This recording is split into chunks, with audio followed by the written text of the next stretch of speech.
Kaixo eta ongi etorri saio berri batera. Gaurkoan, bi elkarrizketak izango ditugu. Lehenengoa, Emilio Tazonekin egongo gara, Gartxot konpartsako kidearekin. Eta bigarrena, Zumen bitartez egongo gara, Luis eta Arnatzekin, Iso konpainiako kideekin.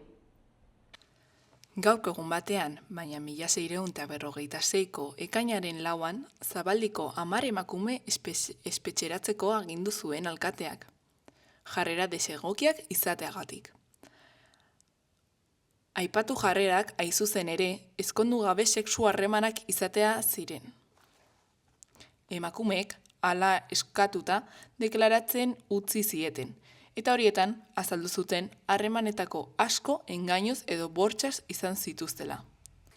Eta denek zeukaten haurren bat edo beste bere kargu. Haur horien aita, aurka ez zen ezer egin. Jarraitzeko 1984ko ekainaren 4ean, Gipuzkoako intsumisioek Donostiako Santa Clara uhartea hartu zuten. Eta eremu desmilitarizatua edo gerretatik libre zen lurraldea. Zela aldarrikatu zuten. Irla joandako 40 antimilitaristen artean zeuden bilatzeko eta atxilotzeko agindupean ziren 15 intsumisio. Egun berean, baina 1985ko ekainaren 4ean, antimilitarista talde bat Donostiako Loialako kuartelan sartu zen, zeremonia bat egiten ari ziren bitartean. Bilatze eta atxilotze agindua zuten 9 intsumisio Urumea ibaian gora joan ziren ontziz, ekitaldia boikotatu asmoz. Eta bukatzeko 2003ko ekainaren 4ean, Faroe uharteetako langileek grebak irabazi zuen. Uharteak ia hornidurarik gabe utzi ostean, maiatzean greba orokorra abiatu zuten lurraldeko biztanleen herena ziren 12.000 langile inguruk, batez ere portuan eta arrain prozesamenduan ari zirenek. Goazen aste honetako agenda ikustera.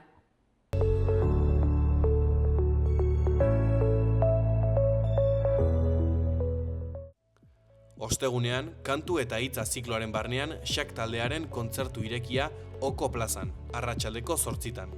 Larunbatean, Nafarroako Foru Komunitateko emakumeen pilota txapelketako finalak. Labrit pilotalekuan ordua eta sarrera oraindik konfirmatu gabe. Azkenik, igandean, txistulari eta gaiteroen igandeko goizeko diana eta baluarten 10:00 ordu batera artisau feria. Eta orain aztertuko ditugu gaurko komunikabideen azalak.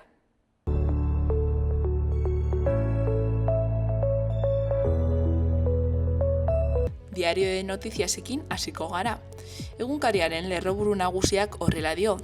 5 polizia hil dira Elgoibarren izandako istripu tragiko batean. AP8an kamioi batek jo zuen bere furgoneta. Bean 2 puntu gorriekin 2 berri. Esku hartze dibisioko agenteak lurretan ikastaro batean ari ziren. 5 pertsona superprofesional eta 5 superpertsona. Azpimarratzen dute lankideak. Goian, 5 berri daude, horrela diote.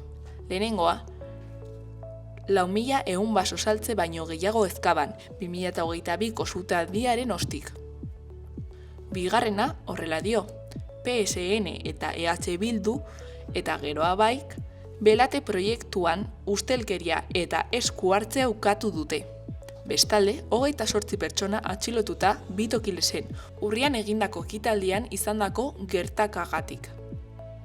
Volkswagenek bere lehen auto elektrikoaren ekoizpena historikoa hasi du gaur.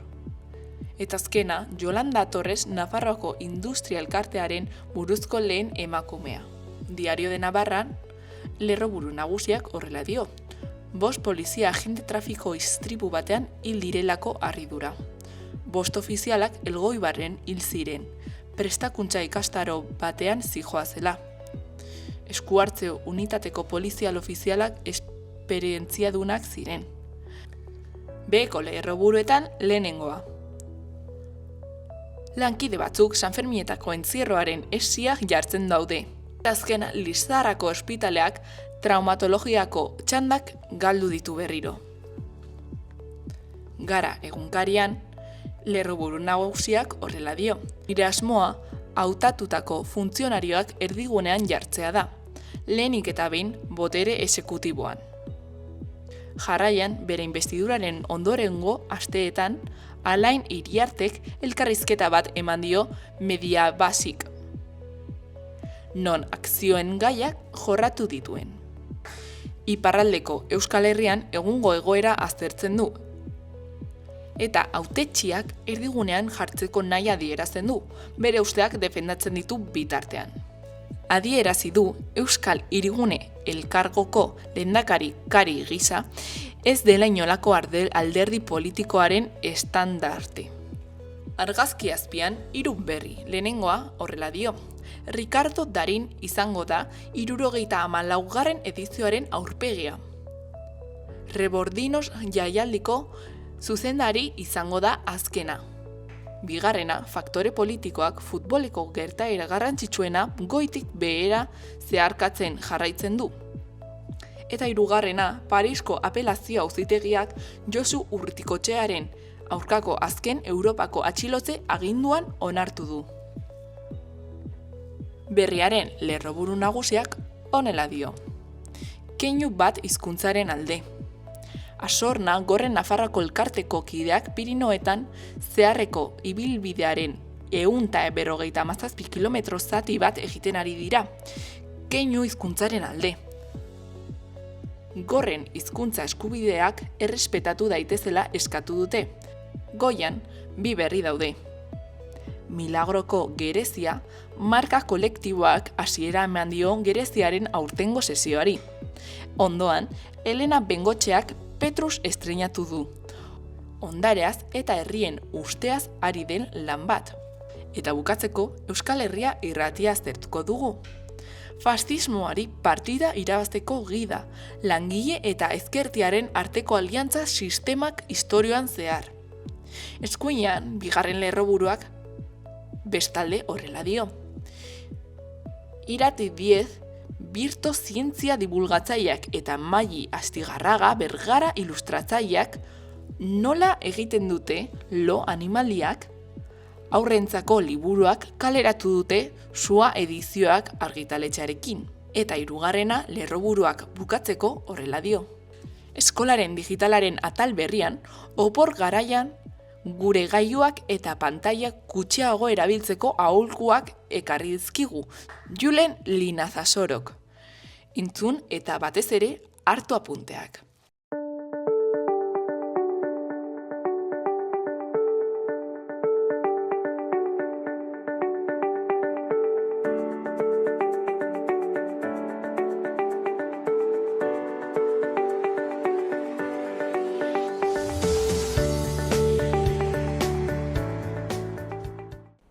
Bueno, hemen gaude Emiliorekin, Azpilagainako Gartxot konpartsako kidea, ezta? Bai, 2 urte eramaten ditutan. 2 urtetxo, niretzako gutxi iruditzen zait. Bueno, egin dira gauza asko, ekitaldi asko, restaurazio bai erraldoien asko, entonces, oye, ongi. Eta lehen egon zara konpartsaren batean, edo... Bai, errotxapean eta... no, ez nahi zoroitzen, pero bueno, eta zuzko konpartxan. Ah, bale. Osa, ja egon zara... Erraldoiak bai ezagutzen dituzu ongi. Bai, erraldoiak dantzatzen bai eramaten ditut 9 urtez. Ah, jolin, hori hau entzun nahi nuen, 9 urtez, asko. Hori bai iruditzen zait asko, ezta? Bai, pixka bat. Osea, da zure maitasuna, ezta? Erraldoiak. Bueno, bizio bat esaten dut. Bale, bale. Bueno, horri buruz ere hitz egingo dugu aurrerago, baina lehenengo nahi duz pixka sakondu Gartxot konpartsan eta ezagutu nahi dut. Nola gintzen edo... Bai, hori da, pixka bat. A ber, hau hasi zen ume baten soinu bat edo nola esan horrela. Zeren presidentea da bere... ¿Cómo se dice, hijo?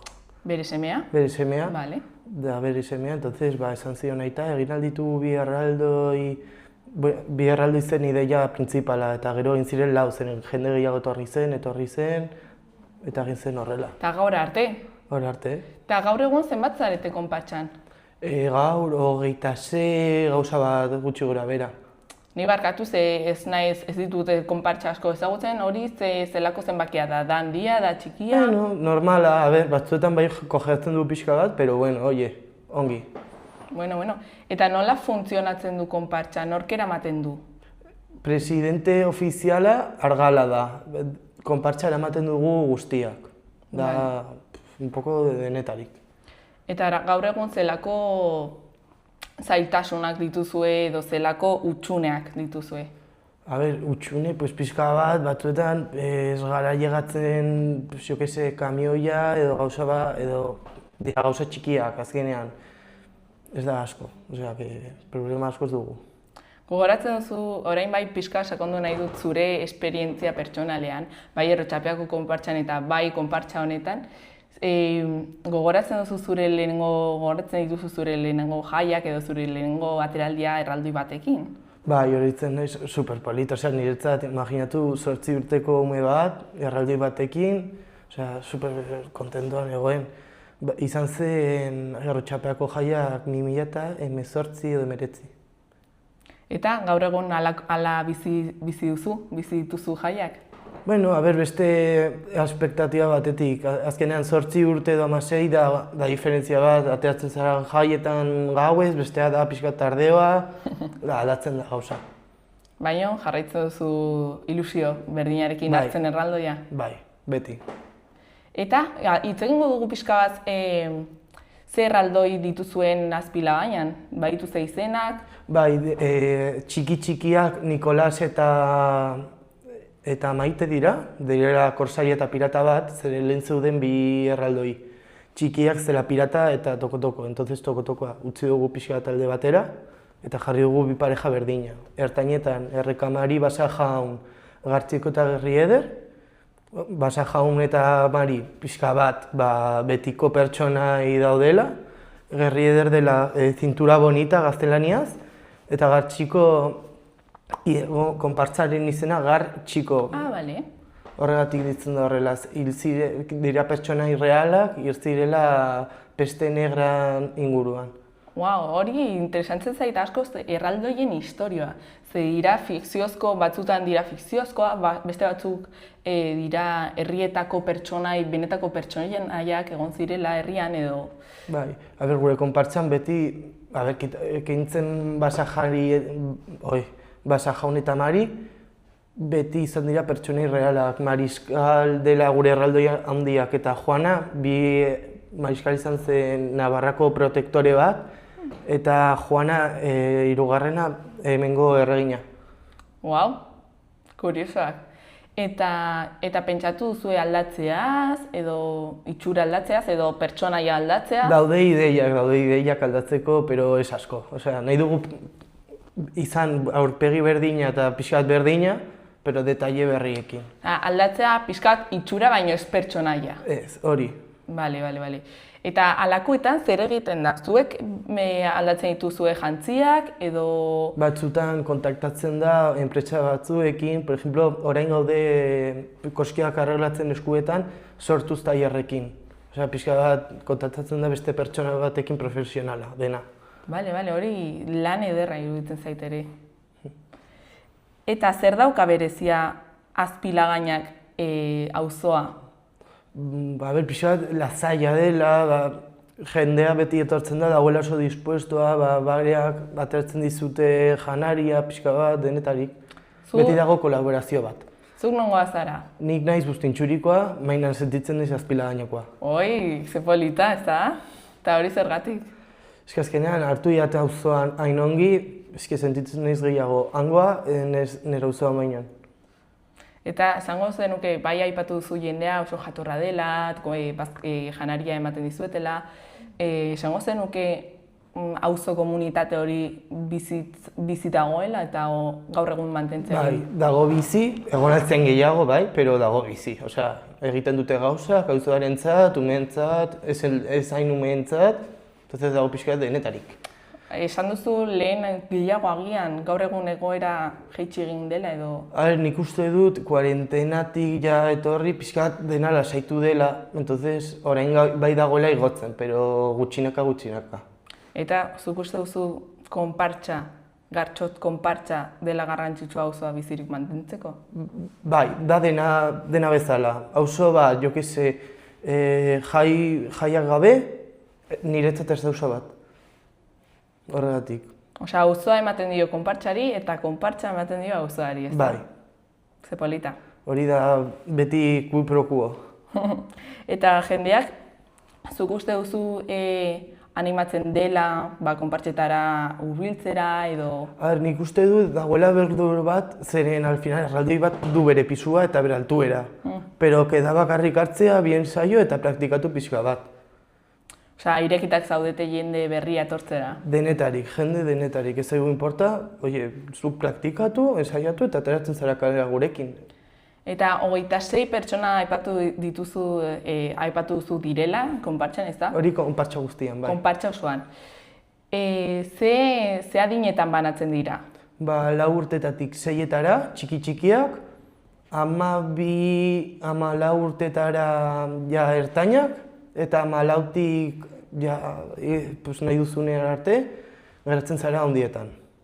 Eta handietan jende asko dago, jende heldua. Bueno, pixka bat, denetarik ez, nik 16, txikiena 15, helduena uste dut 26 edo 27. Ah, bale.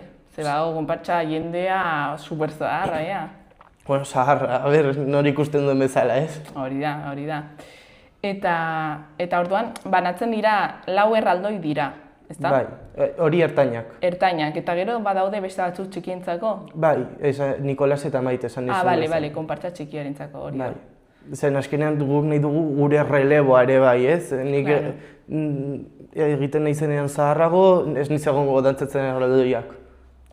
Eta batera dantzatzen duzue beti, batera ateratzen zarete beti, edo... Esaten digun bezala, auzoan bai beti denak, edo kasi beti, eta denean auzoz kanpo, Bizkaia, Álava, La Rioja, joaten garela batzuetan, ez, joaten gara handiak edo ertainak eta handiak. Bale. Ateraldi horiek egiten dituzen ateraldiak interesatzen zaizkit, kontatu pixka bat. Urte honetan dugu,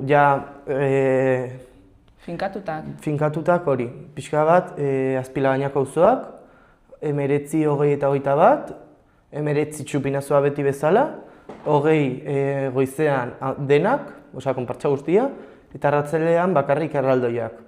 Vale. Goizean 21ean despedida bezala, pixka bat polita egingo dugu, nahi baduzu etorri, gonbidatua zaudete. Eta zer egiten da agurran? Dantza espeziala, pixka bat, ez gurea, pixka bat dantzaina, zazpilauzia gauza horrela. Bale. Eta segun gehiago dituzu hor? 21 arratsalean bukatzen dugu urte honetan guk jaiak, kilikada batekin. Kilikada batekin, zer da hori? Etortzen dira, da erraldoi topaketa bezala, etortzen dira kiliki Berriozarretik, por ejemplo, Rotxapeatik, auzo guztietarik, pixka bat, eta juntatzen gara ematen dugu buelta bat auzotik, eta botatzen dugu zuziriak. Interesgarria, eta zei konpartsak joango dira aurten? Hori misterioa momentuz. Sorpresa ere, wow!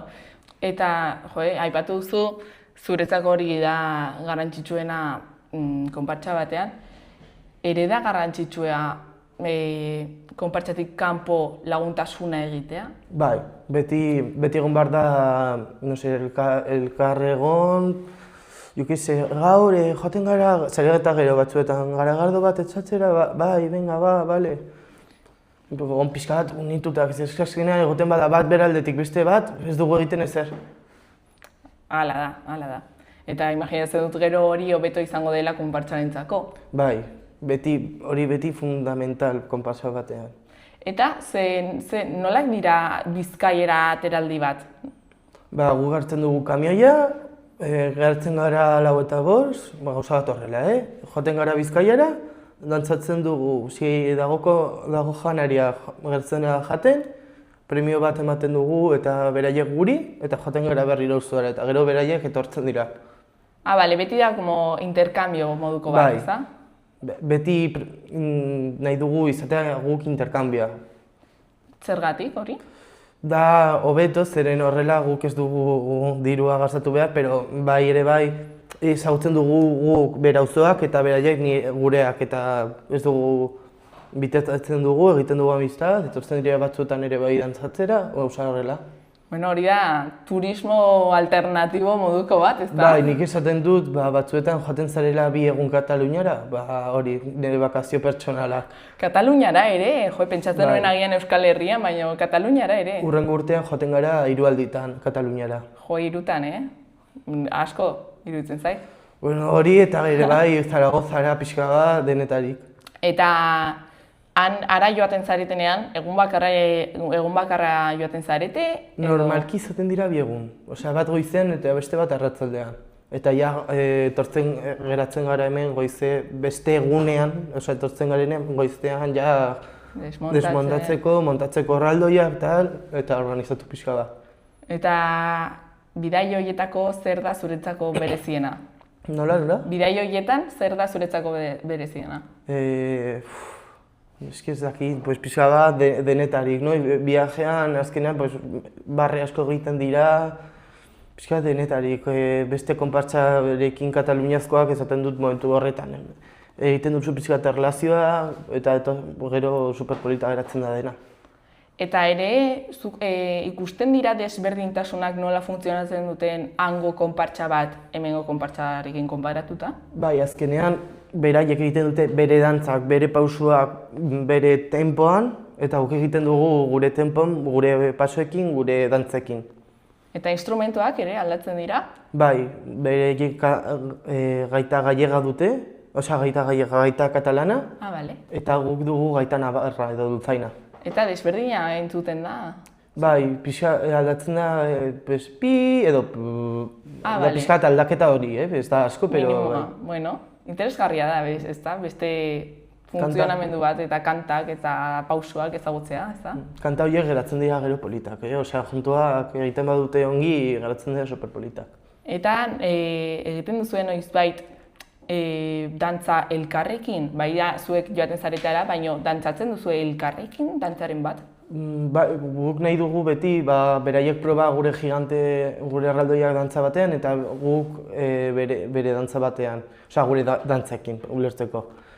Eta egiten dugu pixka interkambioa. Iturramakoakin egin genuen, pero ez da berdina, osea katalan batekin egin genuen guk beraien erraldoiekin dantza guztia eta beraiek gure erraldoiekin.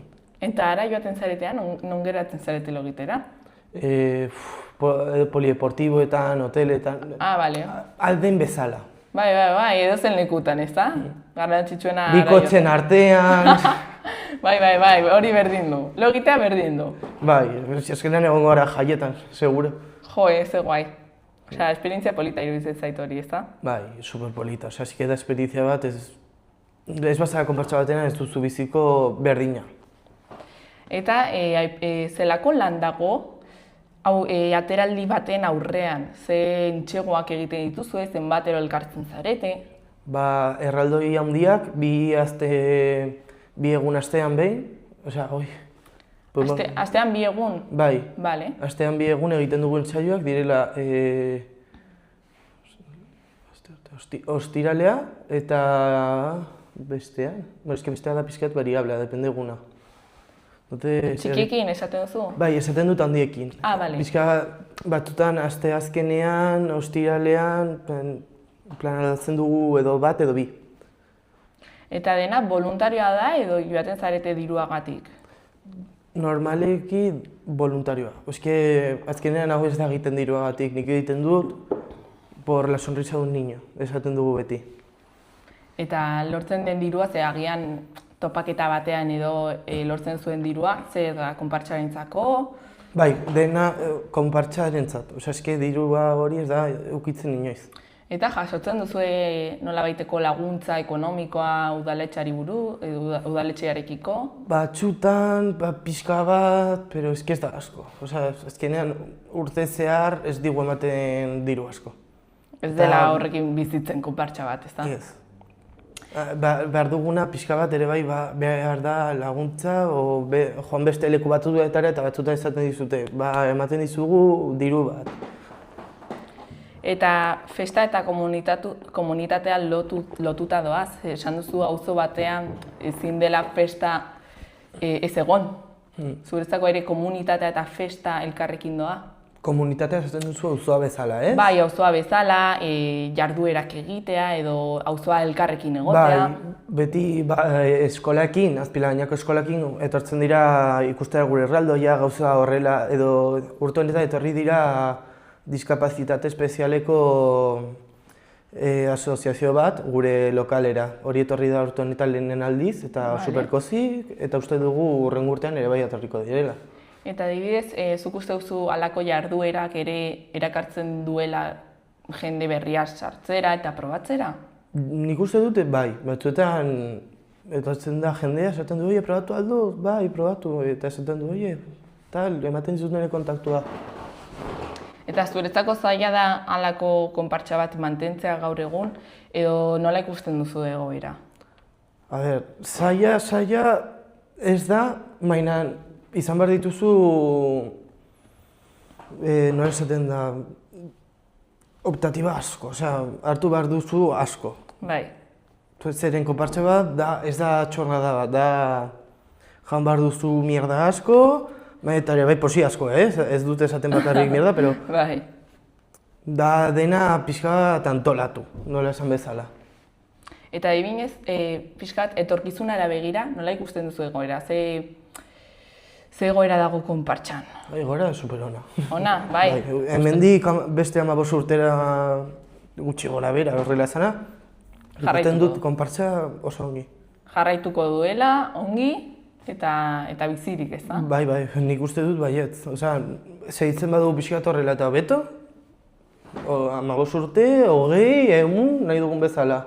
Eta zu jarraituko duzu 15 urte horretan konpartsan? 15, eta aldudan gehiago. Laguntza ematen edo dantzatzen, aldudan arte. 2 urte hauetan zein zan da zure unerik edo momenturik gustokoena edo bereziena? Bereziena izaten da beti inautegiak, zeren izan zen ere lehenengo ekitaldia. Bale, eta zer egiten da inauterian? Ateratzen da auzotik, disfrazatzen dugu maskara batzuekin erraldoiak eta ematen dute buelta bat.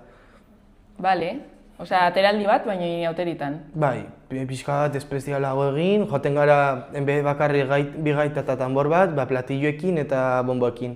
Bale, desberdina, bai? Pixka bat toke bat, urtean behin, ez? Nola esan?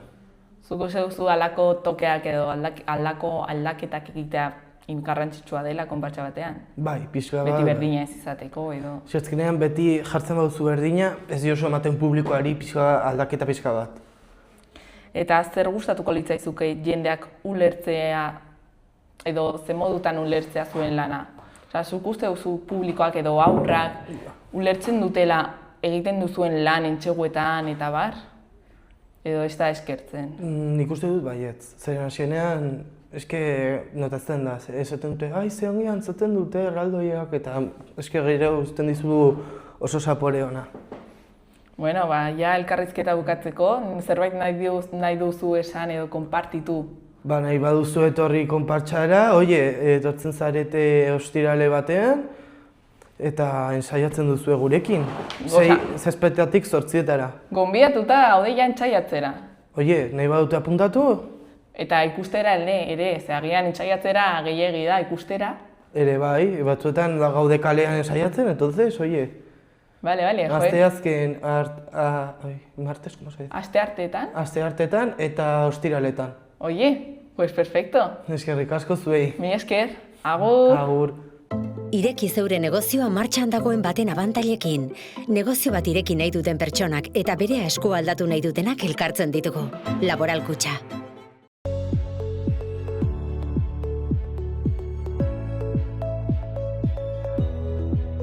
Eguraldia. Ostegunean fronte berri bat iritsiko denez, lainotuko du eta euri kontuak itzuliko dira. Goizean goizetik zerua oso deitsu egongo da eta euri txikia egingo du. Kantauri isurialdeko zenbat puntutan ertaina. Egunaren amaieran, hego partean atertu egingo du. Kantauri isurialdean berriz gehiago kostatuko zaio, baina aterruneak luzeagoak izango dira. Ipar-mendebaldeko haizea ibiliko da, bolada gogorrekin kostaldean eta Ebro baiaran. Eguneko temperaturak nabarmen egingo du behera eta giroa fresko samarra izango da. Ostiralean, hodeitza aldakorra izango dugu. Goizean zerua lainotuta egongo da, bereziki ipar partean eta bertan. Bereziki kostaldean eta ekialdean. Arratsaldean, hodeitza ez da horren trinkoa izango, eta guztiz jasoko ez duen arren, ostarteak agertuko dira. Haizea mendebaldetik sartuko da hasieran eta arratsaldean iparraldera edo ipar ekialdera egingo du. Temperatura maksimoak osteguneakoak baino 2-4 grado zentigrado altuagoak izango dira. Gorakada handiena barnealdean neurtuko da.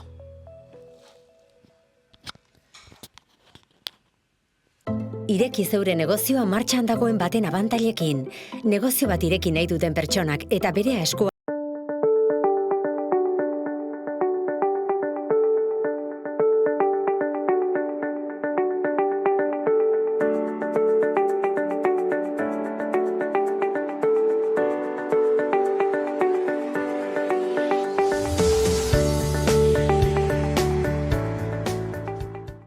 Iso konpainiako kideekin gaude, ongi etorri.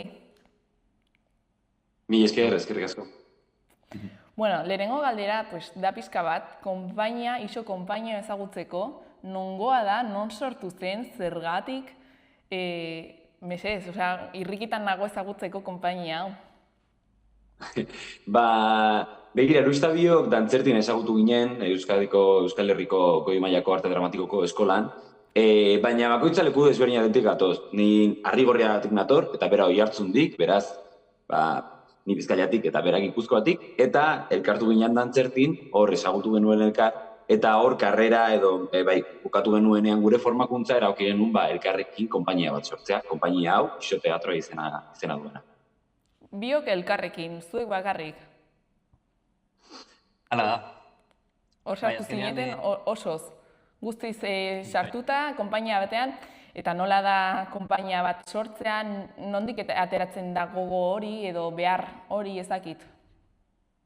Nik uste, lehenik eta behin, hasten dela helburu artistikoetatik, ez? Bilek partekatzen genuen komedia gestuala eta antzerki fisikoakin gauzak kontatzearen interes hori. Orduan, egia da, hasiera batean helburuak artistikoak finkatzen diela, ez? Zer nahi dugu, nola kontatu nahi dugu gauza hauek, minon gero, klaro, dator, ja alderdi, esango dugu tekniko guztia, ez? Ekoizpen arlo guztia hori, ja hartu berdia erabaki burokratikoak, baita ere, altan eman, erregistro orokorretan, burokraziako mila kontu, ez? Orduan hori da, lehenik eta behin, pizgarria izan hori da, helburu artistiko hori, minon gero aurrein bertzaio ere, errealitate burokratiko bati. Eta hori esango zenuke izan zirela erronka nagusienak hasiera batean?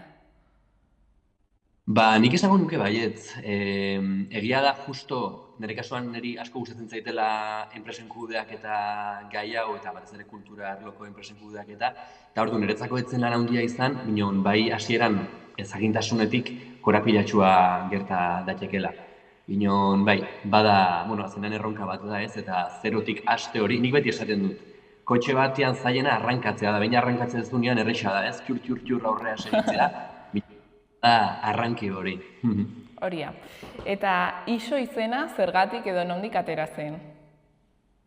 Eta Iso Teatroa izena, batez ere da, guk erabaki genuelako gure konpainiako obra guztiek ez zutela hitzik erabiliko. Komedia gestuala eta antzerki fisikoa interesatzen zaigunez, esan genuen, guazen erronka hau betetzera, guazen saiatzera konpainia bat egiten, eta guazen saiatzera gure obrek testurik ez izatea. Eta orduan esan genuen, eta ze izen topatu dezakegu, laburtxoa izan behar da, eta esan genuen, Iso Teatroa. Eta orduan horrela sortu zen izena. Zuen antzeslan guztiak testurik gabe dira? Hala da bai. Momentuz bai, bi antzeslan ditugu, lehenengoa Eros izan zen, eta bigarren hau Area, eta gero baita antzerkitxo laburtxo bat egin genuen. Eta momentu sortikoa, erabaki genuen limite hortatik sortzea gure piezak, eta pozik, oain arte, lortu dugu. Jo, interesgarria, eta zergatik erabaki zenuten hori, antzeslan, testurik gabeko antzeslanak egitea, erabaki zenuten elkarrekin, nondik sortu zen erabaki hori, ze gauza berezia da. Azkenean hori, bai ikusi genula elkarrekin ez estilo hau interesatzen zitzaigula, eta hitza azkenean oso gauza arrazionala da. Eta hitzak entzun dugunean, gelditzen dena da azkenean oso gizakian alderdi, esango dugu, oinarrizkoena, ez? Eta erabakia hortik etorri zen pixka bat, partekatzen genulako interes hau, eta orduan oso eroso sentitzen ginerako estilo honekin. Egia da, barneratu gehanean, oraindik ere gauza gehiago ikusi eta ikasi ditugula, eta barneratzen nahi gala oraindik estilo hortan, asko ikasten, esperimentatzen, gehiago sakontzen, binon, bai, hortik sortu zen. Pizgarria azkenean hoixe izan zen. Eta izan alduzue inspirazio zehatz bat edo erreferenteren bat zuen antzerki mota egiteko? Bai, referente desberdinak ditugu, baina nik uste Luis Tabiokado egongo garela honekin. Guk kurtso amaieran izan genuen Iñaki Rikarte zuzendaria eta aktorea, zuzendari bezala gure formakuntza amaierako montajean. Eta berak ere, konpainia baten parte da, Kulunkaren parte, Kulunka konpainiak, eta haiek maskarekin egiten dute lan. Eta obra ederrak dituzte, aurreko asteburuan egon ginen baita beste obra batzuk ikusten, haienak. Eta nik uste gure erreferente nagusia badela Kulunka, gero erreferente gehiago ditugu, adibidez Trizikle, Illana, Mari de Jong, hemengo konpainia bat. Beraz, baditugu erreferente askok, badaudela konpainia asko, kode hau landu dutenak modu desberdinetan. Adibidez, gure lehenengo produkzioa maskara lan bat produkzio bat izan zen, edo maskara obra bat izan zen. Kasu hontan, gure aurpegiak ikusten dira, ez ditugu maskararik eramaten, baina testua kentze hori edo testurik gabe egite hori mantentzen da. Eta esperimentatzen gaude, bilatzen, topatzen, eta divertitzen batez ere. Bi obra sortu dituzue, nola da sormen prozesua jartzeko eta erabakitzeko zeri buruz hitz egin behar duzuen, nola kontatu nahi duzuen, eta bar. Nik uste azkenean garrantzitsuena dela ideia nagusi bat, ez? Zerri buruz hitz egin nahi dugun. Eta behin automaten dugunean zerri buruz hitz egin nahi dugun, hasten gaia eraikitzen eszenatuki perfektua ideia hori modu argienean iristeko ikusleen gana. Eta nik uste hoxe dela, konpainia sortzeko garaian bezala. Lehenik eta behin pentsatzen dugu arlo artistikoan, zer kontatu nahi dugun, nola, zertara iritsi nahi dugun, eta behin hori egiten dugunean, azten pentsatzen alderdi teknikoetan, ez? Finantzaketan, nola lortu dirua, zein lagunekin kontatu proiektuak aurrera egiteko, zenbat aktore, eta murgiltzen guzti horretan. Egia da, justo, hitzik ez erabiltzerako garaian, ez dela beste edozein antzezlan bestela garatzen dramaturgia. Alegia, testua, ez daude dialogoak, ez daude elkarrizketak.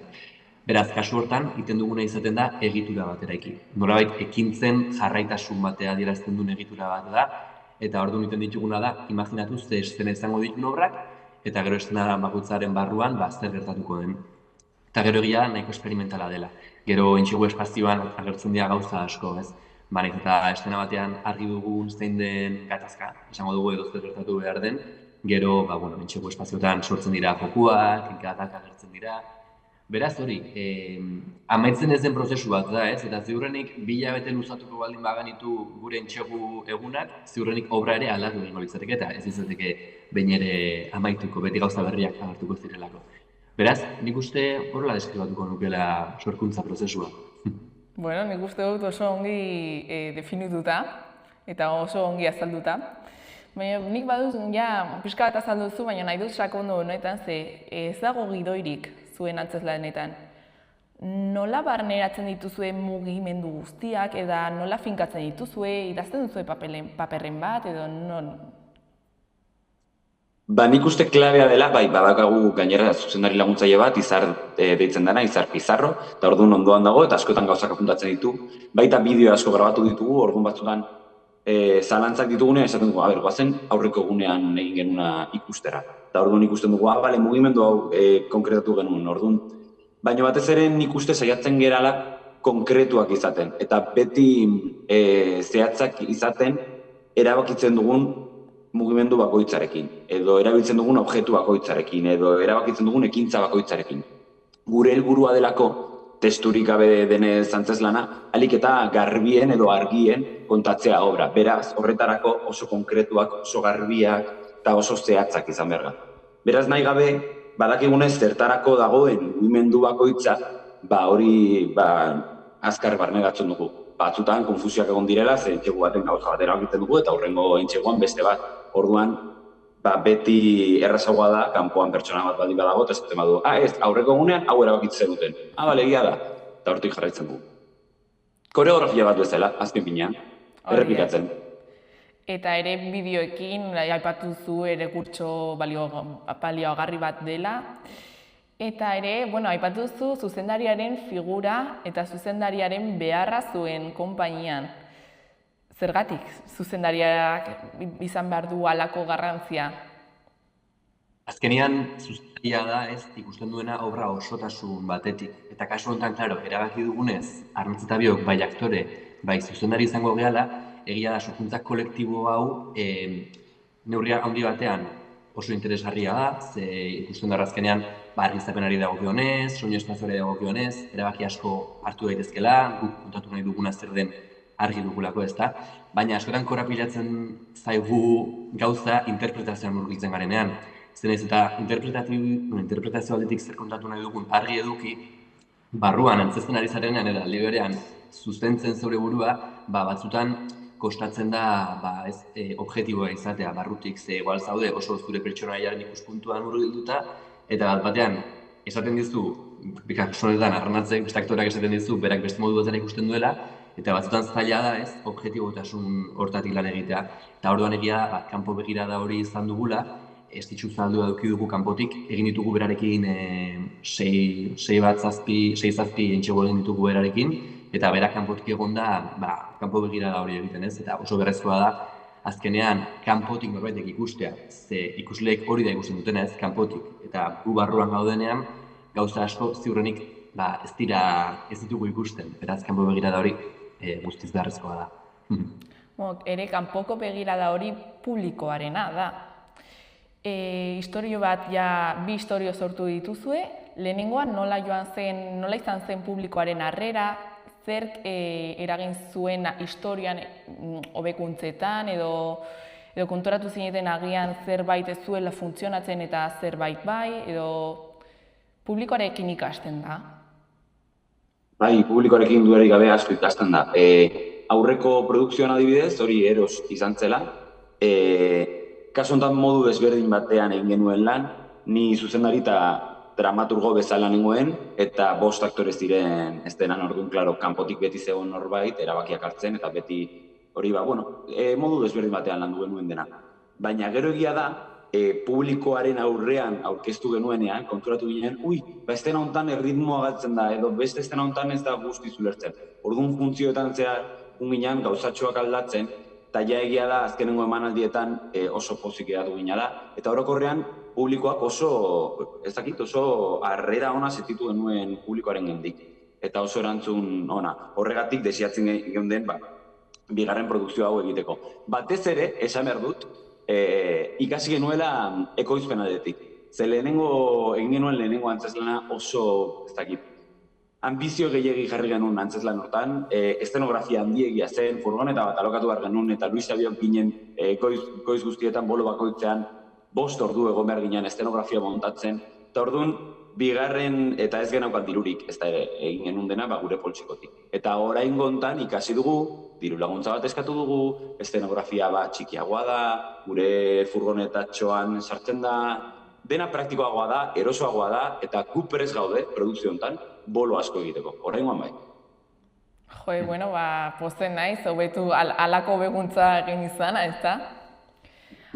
Aipatu zu, estenografia oso handia zela, eta halako erabakiak zuek hartzen dituzue, halako bada beste alderdi artistiko bat, ere estenografia montatzea, sortzea, zuek ere egiten duzue halako lana?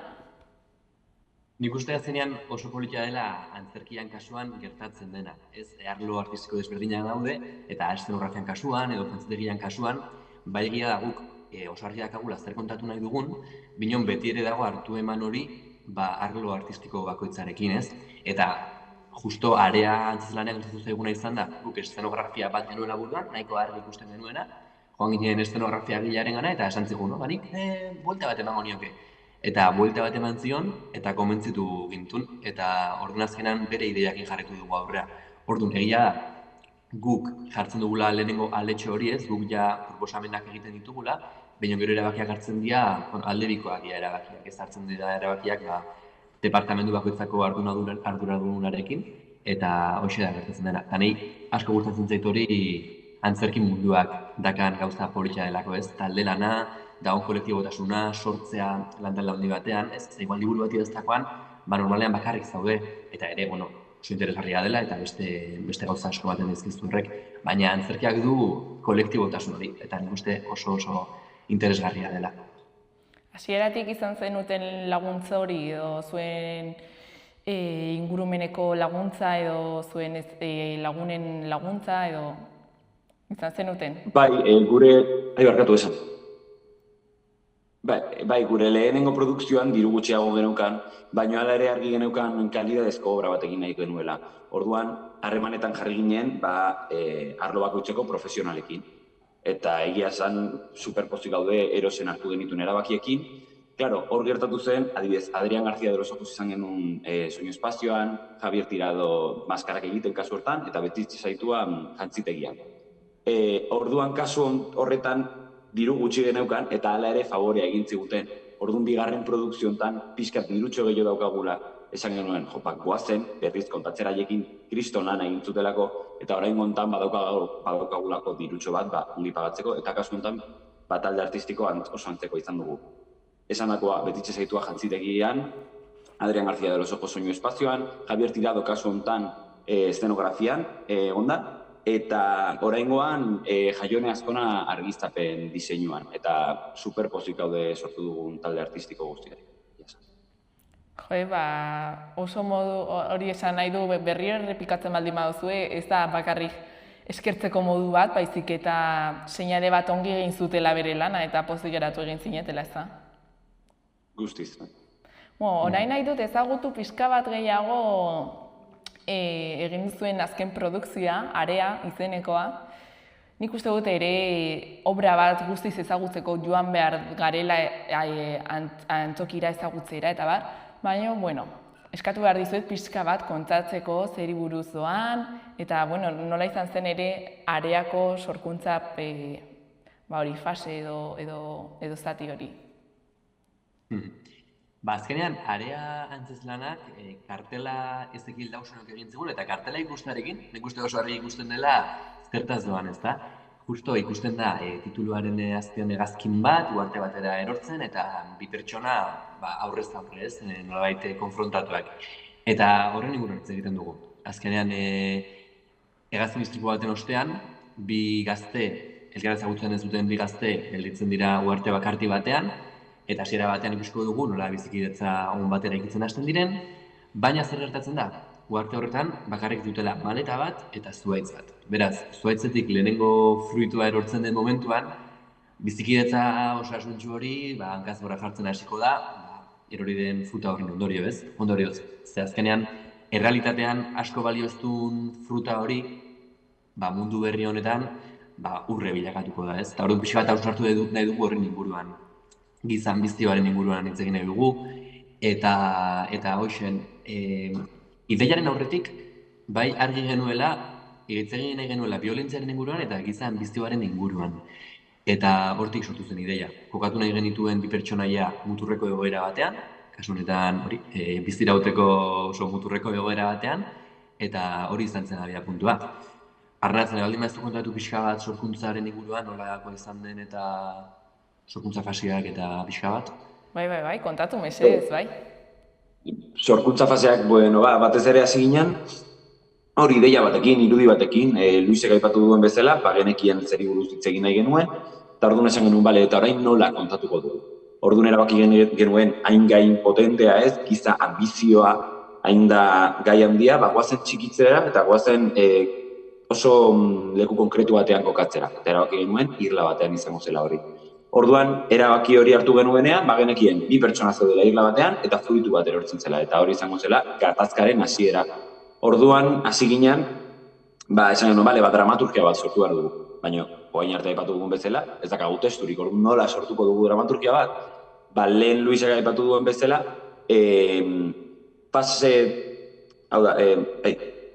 gertakari desberdinetan saiatu gara banatzen dramaturgia, ez? Eskematxo bat bezalako zerbait sortu genuen, bere garaian, badakigu hemendik pasatu behar garela, orduan gero entxegu espazioa ailegatzerakoan, entxegu gelara ailegatzerakoan, joango gara, puntu hauek elkartzen, hemendik pasatu behar gara, nola helduko gara ona, zer kontatu nahi dugu honekin, eta gara pizkanaka puzle bat bezala, dena eraikitzen, eta gaur bertan estreinatuko dugu pabellon 6-en, beraz, bertze, gertatuko den publikoaren aurrean egiterakoa.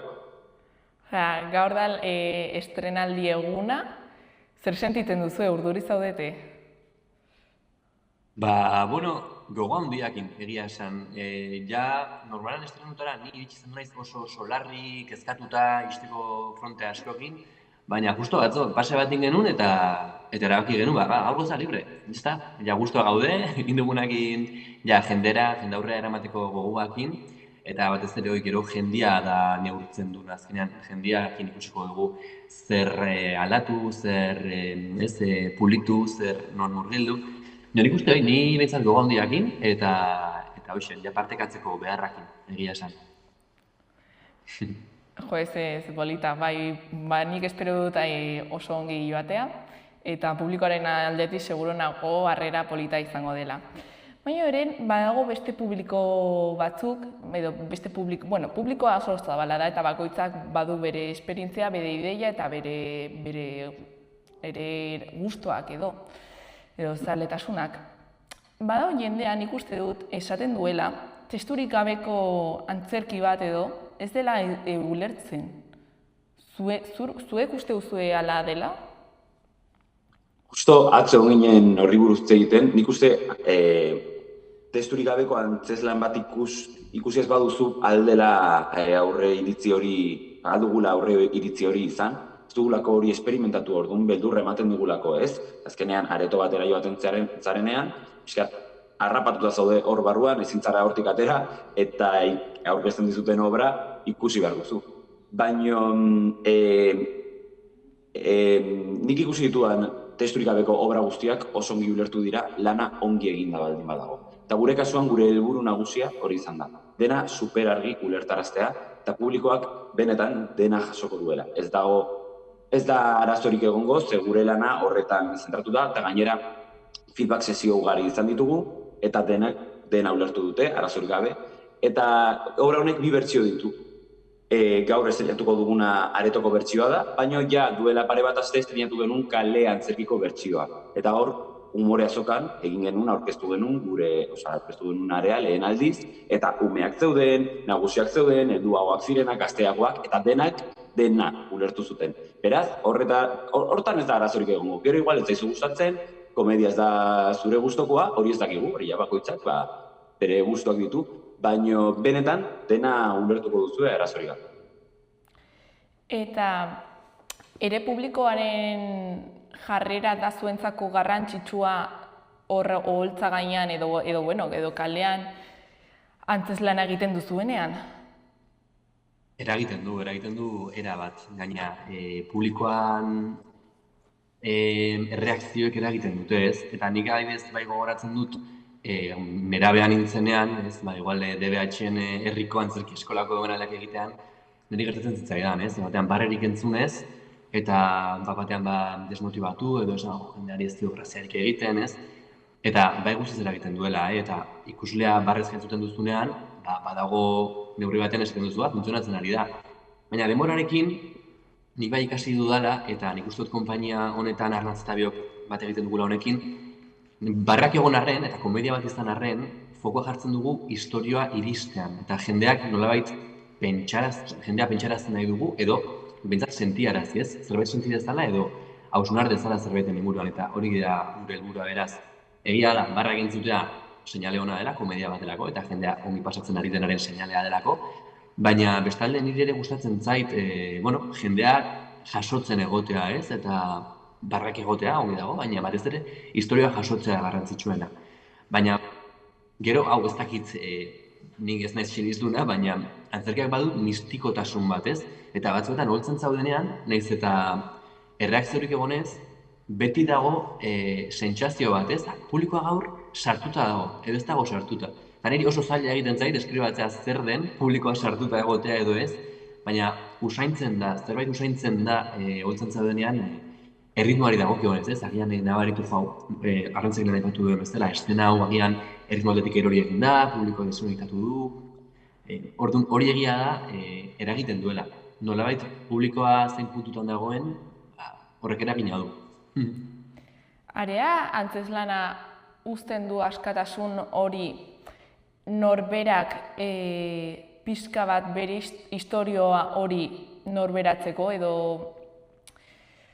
bai, askatasun hori pixka bat historia aldatzeko begirada desberdinekin. Guztiz, bai.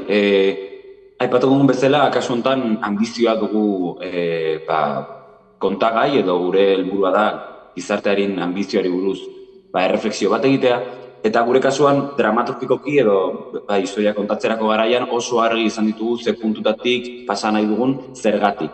Adibidez, guretzat area alegoria bat da eta bizitza errealean gertatzen diren gauza askori egiten diogu erreferentzia. Baina publikoak ez du zertan hori jaso behar, guretzat erabilgarria izan da dramaturgia sortzerako garaian, baina behar bada publikoak beste zerbait ikusiko du, eta guk igual esan dugu, hau jarriko dugu hemen, ez dakit, presidente honek egin zuen keinu honengatik, baina beste batek ikusi dezake behar bada, bere nagusiak behin keinu txar bat egin zionean, edo bere kuadriako batek gaizki tratatu zuenean. Hau da, ambizioa edo botere abusu hori arlo desberdinetan ikusi dezakegu. Eta nik uste publikoko pertsona bakoitzak bere bizitzan gertatu den zerbaitekin erlazionatu dezakeela obra gertatzen dena obra ikusterako garaian. Nire ustez hori dela antzerkiaren gauzarik politena, bakoitzak ulertzea antzerkia bere modura. Ere nahi nizuen galdetu pixka bat sartu pixkatxo bat, ze hau gai sakona da, hitz egiteko pixka bat nola ikusten duzuen arte eszenikoak gaur egun Euskal Herrian, bereziki antzerkia. Gai zabala da, ez? Azkenean nik uste dut puntu honean dagoela Euskal Antzerkigintza, ze sortzaile pila bat gaude eta hori oso ona da. Nik aurrekoan flipatu nun. Eszena norte da, egitasmo bat egiten dena, bira bat eskaintzen da, bolo batzuk eskaintzen dira, Iberer Penintsulako iparraldeko probintzietan. Eta egia da, flipatu nula, Asturiasen aurkeztu ziren 25, Kantabrian beste 25, eta hori, justo Nafarroa eta Euskal Autonomia Erkidegoan, egia da, igualtze dela 80 ikuskizun edo, eta flipatu nun, hemen asko sortzen da, eta hori seinale hona da, Euskal Herrian kultura bizirik daunan seinale, jendeak sortu nahi dunan seinale, baina euskera zebai, konpainia euskaldun pila bat daude, eta nik hori asko baloratzen dut, eta pila bat posten hau. Herri asko hartu duten autua euskerakiko baita ere, Euskal Herriko kultura ere bada euskera, eta orduan ez, irutzen zait puntu honean gaudela, eta ni behintzait jaio naizela eremu batian, non kulturak errepresentatzen hauen. Orduan, hortatik, gai zabala da, gero, betikoa, ez, zailtasunak sektorean sartzeko, ezaguna etzarenean nola iritsi programatzaileen gana, nola, baditu ere bere, alde txarrak, gero, zaila delako, ez da, aurrera ateratzea proiektu pertsonal asko. Baina, orokorrean, nik Euskal Herriko Antzerkigintza hitz entzuten dudanean, sentitzen dudana da, harrotasuna, poza eta erabat betetzen hauen kontzeptua da, beraz, hoxe. Poste naiz erantzun nago entzun izana. Ere nahi nizuen galdetu, ze paper dauka antzerkiak gero eta digitalagoa den gizarte batean? Justo aurrekoan egon nintzen hitz egiten beste kazetari batekin, galdetu zian, inteligentzia artifizialari buruz, generatiboari buruz batez ere. Eta teknologia berri hauekin ikuste ikasi behar dugula nola elkar bizi, ez? Eta batez ere guk daukagun ardura hori onartu behar dugu. gure kasuan gutxienez area produkzio hontan kontziente gara inteligentzia artifiziala presente dagoela eta aukera bat dela sortzerako garaian, baina saiatu gara hori ekiditen badakigulako postu bakoitzaren atzean pertsonak daudela eta artista plastikoek adibidez oso gaizki ari direla pasatzen gai honekin. Ikusi ditugu ja gaur egun produkzio asko kartelak inteligentzia artifizialarekin eginda daudenak. Gure kasuan saiatu gara horiek egiten, eta lehen Luisek aipatu du gure karteleko sortzailearen izena, Ezekiel Dawson, kriston artista plastikoa dela, oso ilustrazio politak egite ditula, eta nik uste detaile txiki horietan dagoela zerbait aldatzeko edo gure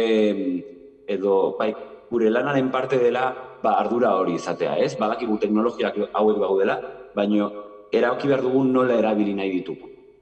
Eta nik uste ardura hori badaukagula eta horrekin hasi behar garela ikasten, zer aldugun erabili, zer ez, zertarako, zeinei egiten dion minonek, zeinen lanpostuari ez dion minik egiten. Orduan horrekin elkar bizi beharko dugu, beraz, ikasi beharko dugu nola egin lan teknologia berriekin. Aipatu zu hori da, ardura hartzea dela oso garrantzitsua. Eskerrik asko, bai. Eta etorkizunari begira, pixka bat ikusi nahi dut, gaur estrenaldia duzue, zenbatetan errepikatuko duzue emanaldia edo zenbat antzezlan egin behar dituzue? Printzipioz tumore azokan pare bat emanaldi izan genitun, egia da grebangatik bat bertan bere galituztela, oain pabaionen ditugu beste 4 emanaldi, eta oain gabiltza, itxinaian 26-27 demoraldiko bira hori ez. Eta bai momentuz dugula itxita hori hartzungo emanaldia, otxailean izango dela. Momentuz hori. Zuen antzezlana duen abantaila da hizkuntza zehatz bat jakiteaz dela beharrezkoa. Ez da euskaraz, ez da gazteleraz. Beraz, Euskal Herritik kanpo batera behar zarete gira honetan? Nahiko genuke, batez ere nahi dugu Euskal Herrian egin. Antzeslan hau. Gure herria da, gure etxea da, eta nahiko genuke hemen programatuak izatea. Baina komplikatua da. Jakina nahiko genukela Euskal Herritik kanpo eramatea munduan zehar, ze obra honek aukera hori ematen digu. Baina komplikatua egiten zaigu hemen Euskal Herriaren emanaldiak izatea. Ja hemendik kanpo, oraindik momentuz, oso komplikatua ikusten dugu, baina nahiko genuke gure ametsetariko bat da. Azkenean munduan zehar ibiltzea gure sorkuntza batekin izango zen, ametxe bat guztiz. Imaginatzen dut, burua gaur arratsaldean duzuela, baina nahi nizuen galdetu pixka bat, etorkizunari begira, nola ikusten duzue iso konpainia 10 urtetan? Edo urren urtean, prestatu urren urtean nahi duzue agian birarekin jarraitu eta bar, baina nahi duzue sortu proiektu gehiago? Egia da beti burua, sormena garatuta dakagu, errantzata begira beti ditugu ideiak, ez? Berko genuke edo beste hau edo egia da ongi esan ez bezala gaudela arean enfokatuta, binon egia da, ideia asko ditugula. Eta, nik gogo handia ere ideia horiek garatzeko, agertazio den horiek garatzeko, eta nik hemenik 10 urtera nahiko nuke iso teatroak bere lekua edukitzea Euskal Antzerki egintzan, eta hola imaginatzen dut. Egia da, ez da hola gure esku bakarrik hori ere kanpo faktore asko daude hori lortu dezak, edo egotea baldintza dezaketenak. Orduan, pixka bat hori ez, nahiko genukena, nik behintzat nahiko genukena, eta garbi, hori da hemenik 10 urtera iso teatroa, jendeak iso teatroa esan, eta esatea, horiek dira ez, gaztiak esango nuen, gaztiak ezak, izango gara gaztiak. Hoxe esango nuke, hemendik 10 urtera jendeak iso teatroa ezagutzia, gurrera ezagutzia, eta baldin bada lotzia gure lana kalitatezko antzerkiarekin, niretzako izango zen helburu maksimua. Eta, bukatzeko, bestearen iritzia ere ikusi nahi dut, ze, entzun dugu zure iritzia eta zure desioak, baina hemen ez zaude bakarrik. Nere kontua antzekoa da, nik ere berdina pentsatzen dut, ojala, espero dugu hemendik 10 urtera isoteatroak erekin jarraitzea, ze baita oso komplikatua da konpainia batekin mantentzea urteetan zehar, baino bai nahiko genuke gure tartetxoa izan euskal antzerkigintzan, noski, eta horregatik baita saiatzen ari gara oso koherenteak izaten gure sorkuntzekin, esan nahi dut, kode antzeko bat mantentze, baino produkzio bakoitzean gauzak berri bat saiatzen gara egiten. Orduan ari gara esperimentatzen, gure tartetxoa bilatzen, eta horregatik baita eskertzen dugu asko, horrelako elkarrizketak egiten dizkiguzuenean, ze azkenean tartetxo bat uzten diguzue, eta baita programatzen gaituzen antzokiak eskertzen ditugu asko, zen badakigu oso komplikatua dela gazte sortzaile berriei, tartetxo bat eskaintzea. Ez ditugulako ezagutzen, ez dakigulako nola egingo duten, baina espero dugu hori, hemendik urte gutxi batzutara, jendeak, isoteatroa ezagutzen,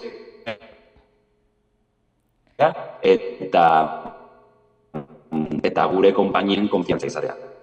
Bueno, eskerrik asko bikote, elkarrizketa honek amaierara iritsi da, baina zuentzako bide luze bat etorriko da, ziur nago, eta espero dut gaurko estreinaldia eta emanaldi guztiak oso ongi ateratzea eta disfrutatzea. Mi esker ekipo. Mi esker Irune zuri elkarrizketagatik.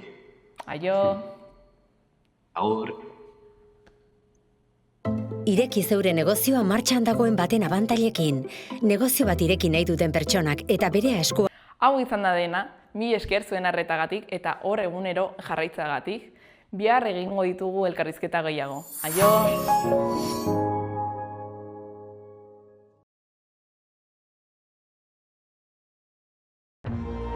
Gobierno de Navarra. Nafarroako gobernua.